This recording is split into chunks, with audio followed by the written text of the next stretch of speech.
بسم الله الرحمن الرحيم إلهي بقى مهدله ونسوي نبض عليه نجسوا نبض عليه نيروبي بريس ريليز كان يوحي كوساب سيئي وحيالي كصوب حي شركة على لهين هي أدى لعقتها الدنيا ده وعدك سومالي دكسويهين إن هشيس كل جري هي أدى lacagta adduunka IMF ka la yiraahdo ayaan heshiis kula jiray heshiiskaas oo ah geedi socod loo baahan yahay markaan meel ka gaadhno in deymaha faraha badan leeynagu leeyahay leeynaga daayo ama habkii leeynooga deyn lahaa falowgeeda la qabto iyo in lacagaha dalka hore loogu marinayo leeynoo furfuro waxyaalo fara badan baa markaa la inooga baahnayna sameeyno geedi socodkii ka soo bilaabmay bishii shanaad ku dhamaanaya bishii shanaad ee soo socota laakiin imtixaankiisa ugu weynaa uu ahaa imika ayaan ka soo noqonay shirkeedii geedi socodkaasi dhowr qaybood ayuu qaybsanaa waxaase mucdeedu ay tahay maamul wanaag dawladeed iyo gaar ahaan maamul wanaag xagga maaliyadda iyo ururinta lacagta kharashka bixintiisa oo nidaam loo sameeyo waxyaalo fara badan oo noocaas ayaa aan heshiis kula jiray heshiiskan kula jiray markaa wuxuu ahaa heshiis aad iyo aad u quwadaysan buu ahaa waqtigan hadda istira buur baan fuulaya dhexdeeda ayaa la joojiyay intii kalena wali way hadhan tahay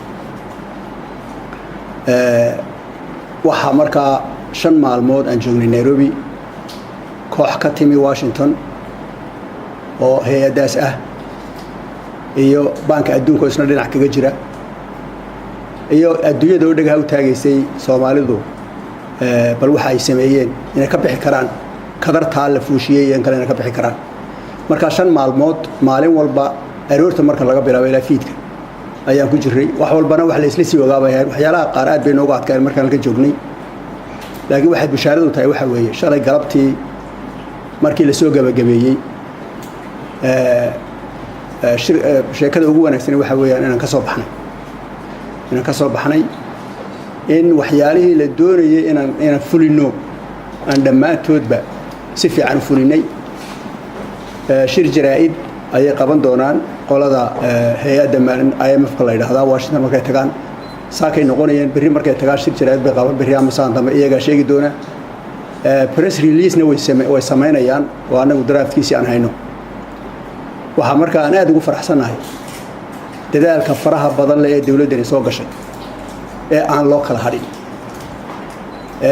madaxda ugu sarreysa madaxweynuhu hormoodka ka ahaa prime minister ku xigay oo ahaa madaxa hogaaminayay kooxda ka shaqeynayay waxan iyo wasaaradaha faraha badan leh ee ka qayb galay arintan iyo dadweynaha Soomaaliyeed ee qolaba dhinac kaga jirtay ama mid lacag la bixiyay la siiha ahaado oo la yiri isnidaamiyay ama dadka lacagta soo ururiyaha ahaadaan ee cashuuraha bixiyay sida hufan u bixiyay dadaalkii Soomaali gashay way ku guuleysatay taasi markaa waxa weeye waa nasiib wanaagsan weeye inta aanan markaa u galin talaabooyinka soo socda waxaan doonayaa inaynu ogaano inay shaqadu wali hadhay shaqo badan baa wali noo hadhay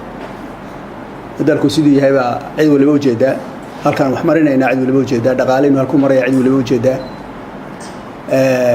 waxyaalaha la inooga fadhiyo waxa weeyaan inaan isku filaano yaa la inooga fadhiyayo de wax weyn ma aha in qofka la yiraahdo adigu kharashkaaga iska bixi wax weyn ma waxaana adduunka loogu talagalay waxa weeye qof walo aqal dhistaaba inuu wixiisa soo saari karo haddaanu soo saarayna habka uu ku soo saari karo wax ka dhiban yihiin oo waxa sheego habkii loogu talagalay uu sameeyo adduunka rasta ku caawiyo marka shaqooyin fara badan baa inoo haray waxaan se ku faraxsanahay shaqooyinka basekeeda in la dhigay asaaskoodii yaallo dadkii ka shaqeyn lahaa joogaan wasaaradihii diyaar u yihiin dawladdu diyaar u tahay kollaba inaan ka gaban doonin inaan talabaad iyo saddexaadba ka soo baxno ilaa aan heer gaadhno lacagaha deynta laynagu leeyahay faraha badan leh si laynagaga daayo lacag kalena laynoogu furo taasi waa taa weeye waa war wanaagsan weeye warkaasaan doonaya dadka Soomaaliyeed inaan la wadaago now tallaabooyinka soo socda waa laba tallaabo uun baad oran kartaa ta ugu horeysa waxa weeye mid kale aan soo saxaynay imika mid kale taa waa dhamayseene tu kale oo tii ka siyar adag oo dibeetana waxyaalo kale oo fiican idin gaarsiin doonta ayaa soo saxaynay waa midaan isnidhi anagu waan ka bixi karaynaa waxaynaan ka bixi karayn haddaan xooggeena isa saarno waxaynaan ka bixi karayn ma jiro waan soo saxaynay waxa markaa loo baahan yahay sidii tii hore aan uga shaqaynaynay inaan tan uga shaqayno taasi waa mid weeye arrinta labaad aan filaynaa waxa weeye in lacaga laynoo furo oo dalkan lacag soo gasho maanta waxaan calool adayg u weydiisan karaynaa adduunyada inay dalka lacag soo geliyaan leena waxa sheegnaan haynaa waxa qabtaalay waan qabanay waxa kala qabtaalay dhowr iyo 20 item arrimood baa qabta waa qabanay marka waxyaalaha aan aad ugu faraxsanahay waxa weeyaan hataa hadaan waxba inasiin in la garan karo Soomaalidu haday damcaan waxayna qabtaan qaban karayaan ta ugu weyn ee ka soo baxday waa taawo waa qabtaalay waan qaban kari weyn intii hore waa qabanay maanta waa dhameynay markaan isku ku tagnay markaan maskaxdeena iyo muruqeena maalay inaan qabanay ayaa adduunyadu qiraysaa taas wax lagu faano inaan qabanay waxa adduunyada kala qabatay aan qaban karin awal inaan qabanay ba ayaa adduunka gelaysa maanta oo taariikhda gelaysa taa waxay noo weeliyay marka waxa weeye in iyaguna lacagaha inoo furaan in dalka maal geliyaan in lacaga wax lagu sameeyo inay inoo furaan innagana waxa layna leeyahay waxa weeyaan cashuurihiina ururiya isku filaada dadka mushaarada siinaysan mushaarada idinku iska soo gura haddaan aragnay idinku sidaa maanta u socotaan u socda annaguna waxyaalaha kale dhismii wadooyinka dhismii iskuulada dhismii cusbitaalada ya waxaasna anaguna la sameeynaaba ayaa soo kala saxnay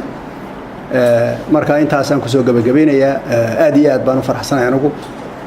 waxaan aad ugu mahadinayaa dadkii faraha badnaa Soomaaliyeed ee kowkaya madaxweynuhu iyo prime minister ra'iisul wasaaruhu iyo wasaaradaha iyo ra'iisul wasaare ku xigeenka oo qayb weyn ka qaatay maalin walba inay is ogeysiino isna kana wada hadalo wixii inaga dhiman oo mar walba lahaa halka